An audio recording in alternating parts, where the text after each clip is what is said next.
Hi guys, and welcome to this week's episode. There's so much to talk about because there's so much activity in the property market, both residential, commercial, but we'll try and keep it short and sharp. But in terms of the residential home loan space, interest rates are becoming very interesting. The banks are moving up their 2, 3 and 4 year fixed rates. It was announced again during the week that a lot of the banks have moved them up 0.25% or even just over. So those fixed rates are definitely moving up consistently, and they have done over the last 6 months. Whereas the variable rates, some banks are bringing those down. So we're seeing the variable rates now with some of our lenders in the low 2%, just above 2%.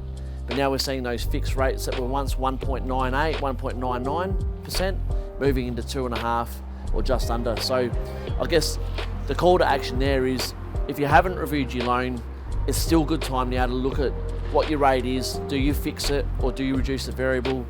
And for those people that are looking to buy a property, the assessment rate that the banks have just moved up means that your borrowing capacity might have reduced a little bit, but it's been no real cause for concern. We've gone through our client base and who we're dealing with at the moment to see how the effect of their borrowing capacity based on these changes, and it's been very minimal. So you can check in and just make sure that your borrowing capacity is still where it wants to be for you to buy a property.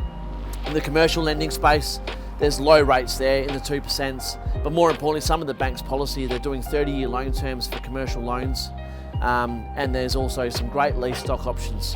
So someone looking to buy a commercial property with a lease in place, that's all that's required. There's no other tax returns required. It's a very simple assessment piece. So there's just activity everywhere. Everything you read, the prices are strong. There's still a lot of buyers out there, still people being pre-approved. So it's one of those things, be prepared. Review what you currently got to make sure you're getting what's in line with what's best in the market, and we're here to help. So enjoy the weekend. It's going to be beautiful weather, and we'll speak to you soon.